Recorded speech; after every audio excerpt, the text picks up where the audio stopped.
हातिम के सामने एक आग का गोला आ रहा होता है। तभी होबो कहता है, लगता है अब हम नहीं बचेंगे हातिम, उस आग से तो हम बच गए, लेकिन अब इससे हमें कौन बचाएगा।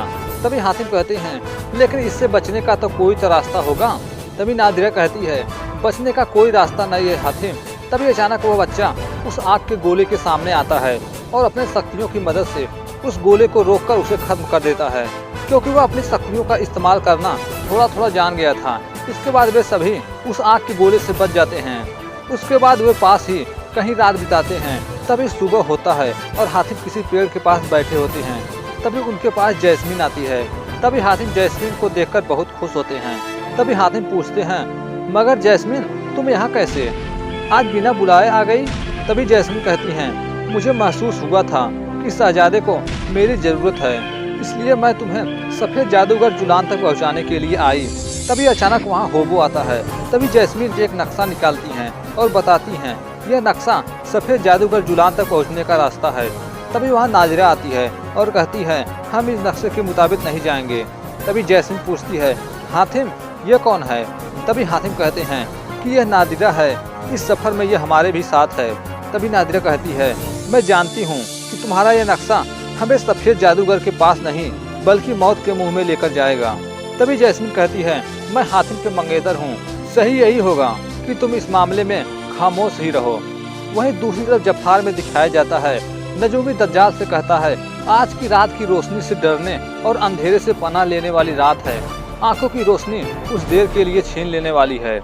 यह चांदनी रात हर 5 साल में एक बार आती है। तभी दज्जाल कहता है, इस बार रात आने का मतलब हमारे पास सिर्फ 5 दिन का समय रह गया है। और कहता है, जानते हो 5 दिन क्यों रह गया है। वहीं दूसरी तरफ बादशाह पाशा कहता है, 5 दिन के बाद जो भी खंजर के निशान वाले बच्चे को भेंट चढ़ाएगा उसकी सारी शक्तियाँ उसमें समा जाएगी और दुनिया का सबसे ताकतवर इंसान बन जाएगा, और वह सबसे ताकतवर इंसान होगा बादशाह पाशा।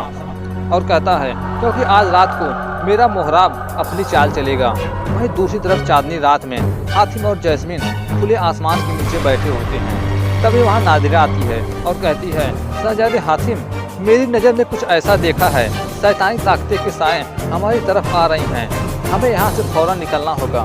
तभी नादिरा के पास जाकर वह छोटा बच्चा जाकर बैठ जाता है और कहता है, उसे देखो, जो करीब नज़र आता है ज़्यादातर वही दूर होता है। अक्सर जिसे हम अपना समझकर पाने की कोशिश करते हैं वही अपना नहीं होता, इसलिए जो अपना नहीं उसे खोने का गम मत करो। वहीं दूसरी तरफ माजियार हातिम को ढूंढ रहा होता है। तभी माजियार कहता है, सिपाहियों जल्दी से कहीं छुप जाओ, आज काले चांद की रात है, जिस पर यह काले चांद की चांदनी पड़ जाएगी वह कुछ देर के लिए अंधा हो जाता है। तभी अचानक चांद की काली रात आ जाती है। तभी अचानक हातिम और होबो को और उनके साथी उस कबीले वाले को भी कुछ भी नहीं दिखाई दे रहा था।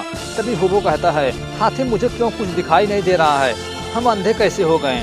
तभी कुछ समय बाद चाँद की काली रात हट जाती है और सबको फिर से दिखाई देने लगता है। तभी वे लोग देखते हैं कि बच्चा वहाँ नहीं होता। तभी हातिम कहते हैं, बच्चा तो नादिरा के साथ था। तभी जैस्मीन कहती हैं, नादिरा ने अपने जादू की मदद से हमें अंधा कर दिया और बच्चे को लेकर यहाँ से भाग गई। तभी कबीले का सरदार फकीरा कहता है, मैंने पहले ही कहा था उस पर भरोसा मत करो। और जैस्मीन कहती है, नादिरा हमारे आंखों में धूल झोंककर बच्चे को लेकर चली गई। और जैस्मीन कहती है, अब हमारी मदद सिर्फ सफ़ेद जादूगर ही कर सकता है, मैं पहुंचाऊंगी तुम्हें सफ़ेद जादूगर के पास। तभी जैस्मीन उन सबको सफ़ेद जादूगर के पास लेकर जा रही होती है। काफ़ी दूर चलने के बाद अचानक नादिरा उनके सामने आती है। तभी नादिरा अपना तीर कमान उठाती है और वह जैस्मीन पर वार करके जैस्मीन को जान से मार देती है। तभी हातिम तलवार में आग से निकालकर नादिरा के पास जाते हैं और कहते हैं कि तुमने ये क्या किया नादिरा, पागल हो गई हो क्या, तुमने मेरे जैस्मीन पर तीर चला दिया, क्या दुश्मनी थी तुम्हारी उससे। तभी नादिरा कहती है, हातिम ये जैस्मीन नहीं है। तभी अचानक जैस्मीन का रूप बदल जाता है, क्योंकि वह कोई दूसरी लड़की थी। तभी नादिरा बताती है, यह जैस्मीन नहीं है, यह पाशा की खास दासी दिलफरेब है। पाशा के काले जादू का काला मुहराब है ये दिलबरेब, जिसने जैस्मीन का रूप अपनाया ताकि वह हमें सफ़ेद जादूगर जुलान तक न पहुँचने दे। तभी होबो कहता है, इसका मतलब ये जैस्मीन नहीं थी।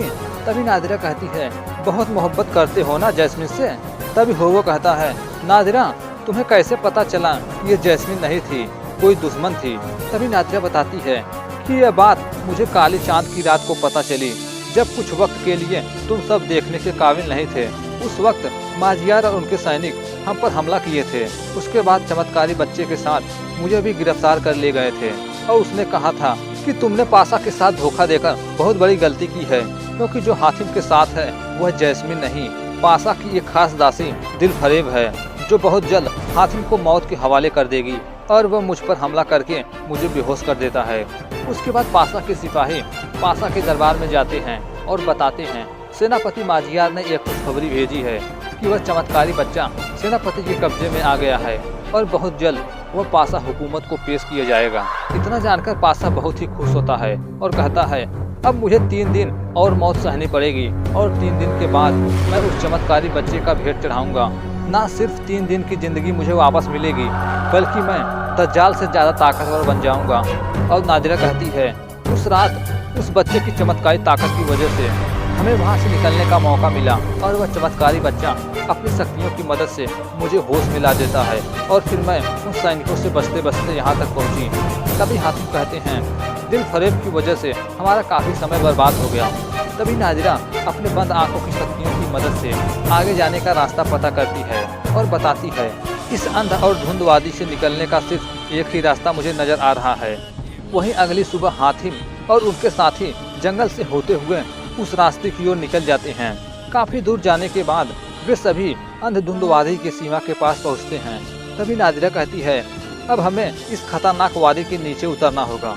तभी हातिम पूछते हैं क्या यही है अंधधुंध वादी की नगरी जहां से हमें आगे जाना है? तभी नादिरा बताती है हाँ, वहां पर हर कदम पर मौत का खतरा है। तभी अचानक उसे धुंधवादी के साए हातिम के चारों ओर घेर लेते हैं, जिसे देखकर होबो बहुत डर जाता है और कहता है हातिम नहीं, हातिम मुझे पहले से भी ज़्यादा डर लग रहा है।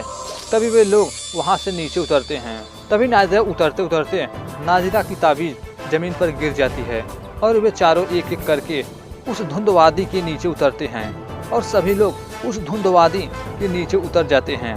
तभी हातिम कहते हैं अब हम सबको आगे बढ़ना चाहिए। तभी नादिरा उन सबको रोकती है और कहती है सब लोग एक एक करके अपना हाथ पकड़ लो, ताकि धुंध की वादी से एक दूसरे को खोने का खतरा ना रहे। और एक बात और बताती है चाहे हमारे सामने जितने भी खतरे आए, हमें एक दूसरे का हाथ नहीं छोड़ना है और पीछे पलटकर तो बिल्कुल नहीं देखना है। तभी हातिम कहते हैं पीछे पलटकर देखने का कोई खतरा है क्या? तभी नादिरा बताती है हाँ, जो कोई भी पीछे पलटकर देखेगा वह सर से पांव तक बर्फ बन जाएगा।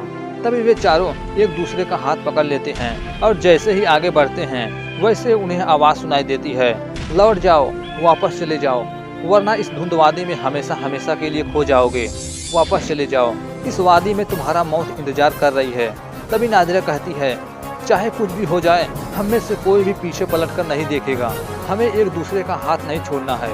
और यह सब कुछ नजूमी भी देख रहा होता है और कहता है जादूगर बादशाह, धुंध और ढोल की वादी में हातिम और उनके साथी हमेशा हमेशा के लिए खो जाएंगे, धुंध और धुएं का हिस्सा बन जाएंगे। तभी दज्जाल कहता है तूने पहले भी ऐसा कुछ ही कहा था नजूमी, लेकिन हातिम बच निकला और उसने मेरे पहले सवाल का भी जवाब ढूंढ लिया। तभी नजूमी कहता है नहीं नहीं नहीं जादूगर बादशाह, इस बार ऐसा नहीं होगा। अगर हातिम धुंध की वजह से बच भी गया तो तेरे सिपाहियों से नहीं बच पाएगा, क्योंकि तेरे सिपाही तेरे काले जादू की छाया है, शैतान की छाया है। वहीं दूसरी तरफ माजियार हातिम और उनके साथियों को ढूंढ रहा होता है और वह हातिम को ढूंढते ढूंढते उसी धुंधवादी इलाके के पास पहुंचता है जहां से हातिम और उनके साथी नीचे उतरे थे। तभी वह जमीन पर पड़ा हुआ नादिरा का ताबीज देखता है और वह समझ जाता है कि वे लोग इसी जगह से आगे गए हैं। तभी माजियार का एक सैनिक कहता है अगर आपका हुक्म हो तो हम भी उनका पीछा करें। तभी माजियार कहता है नहीं और कहता है मैं जानता हूँ ये रास्ता बहुत ही खतरनाक है और मैं यह भी जानता हूँ कि यह रास्ता कहाँ पर खत्म होता है। हम दूसरे रास्ते से हातिम से पहले वहाँ पहुँच जाएंगे और उस चमत्कारी बच्चे के साथ हम सबको गिरफ्तार कर लेंगे। वहीं दूसरी तरफ वे चारों एक दूसरे का हाथ पकड़कर आगे बढ़ रहे होते हैं। तभी अचानक उनके सामने एक बड़ा सा तूफान आता है और उन्हें रोकने की कोशिश करता है।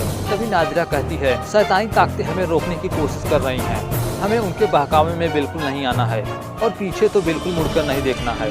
तभी नादिरा कहती है हमें इनसे बचने का एक ही उपाय है, हमें अपनी आंखें बंद कर लेनी होगी। तभी कुछ समय बाद वह तूफान थम जाता है और तभी नादिरा अपने शक्तियों की मदद से वहाँ एक रास्ता देखती है और कहती है, यहाँ से बचने का मुझे एक रास्ता वहाँ सामने नजर आ रहा है। तभी हातिम कहते हैं, वहाँ सामने तो कोई रास्ता ही नहीं नजर आ रहा है। तभी नादिरा बताती है, वहाँ रास्ता है हातिम, वहाँ एक सुरंग है जो बर्फ के पीछे छुपी हुई है, हमें उस बर्फ को हटाना होगा। तभी वे चारों भागते हुए उस बर्फ के सुरंग के पास जाते हैं। तभी हातिम उस बर्फ के सुरंग के द्वार के सामने की बर्फ को हटाते हैं और वे चारों उसके अंदर प्रवेश करते हैं। तभी नादिरा बताती है, हमें जल्दी करना होगा हातिम, क्योंकि एक बर्फ का तूफान बड़ी तेजी के साथ हमारे पीछे आ रहा है। तभी कबीले का सरदार फकीरा कहता है, हातिम तुम सब बच्चे को लेकर आगे बढ़ो, मैं उस तूफान को देखता हूँ। तभी हातिम उसे रोकने की कोशिश करते हैं कि तुम अकेले नहीं जा सकते, लेकिन वह हातिम की कोई बात नहीं सुनता और वहाँ से निकल जाता है उस तूफान को रोकने के लिए। तभी फकीरा उनकी ओर बढ़ रहे तूफान की ओर भागता है। तभी नादिरा कहती है, हातिम तुम उस बच्चे को संभालो। तभी हातिम कहते हैं, हम फकीरा के बिना आगे नहीं बढ़ सकते। तभी नादिरा कहती है, अब हम फकीरा के लिए कुछ भी नहीं कर सकते। उसके बाद हातिम फकीरा को वहाँ पर अकेला ही छोड़कर उस बर्फ के तूफान की सुरंग से होते हुए आगे बढ़ते हैं। वहीं दूसरी तरफ फकीरा उस बर्फ के तूफान की ओर भाग रहा होता है और हातिम भी उस बर्फ के सुरंग से होते हुए आगे जा रहे होते हैं। वहीं दूसरी तरफ फकीरा भागते हुए उस बर्फ के तूफान के सामने आकर खड़ा हो जाता है। वहीं दूसरी तरफ हातिम भी उस बर्फ के सुरंग से होते हुए अंदर की ओर भाग रहे होते हैं। वहीं दूसरी तरफ बर्फ का तूफान फकीरा पर पड़कर फकीरा को बर्फ बना देता है और वह पूरी तरह से बर्फ बन जाता है। उसके बाद हातिम और उनके साथी उस बर्फ के तूफान के सुरंग से बाहर आ जाते हैं। तभी नादिरा कहती है, हातिम अब हम वादी और खतरे से बाहर आ चुके हैं, लेकिन वे अपने साथी फकीरा को पीछे छोड़ आए थे। तभी नादिरा कहती है, इस तूफान की वादी ने हमारे एक साथी को हमसे छीन लिया। तभी हातिम कहते हैं, फकीरा सचमुच जाबाज सिपाही था, उसने इस बच्चे और हमारी जान बचाने के लिए अपनी जान की कुर्बानी दे दिया। तभी होबो कहता है, काश हम फकीरा को बचा पाते। तभी हातिम कहते हैं, कुछ चीज इंसान के बस में नहीं होती होबो। तभी होबो कहता है, लेकिन फकीरा ने जो हमारे लिए कुर्बानी दी है उसे हम कभी नहीं भुला सकते।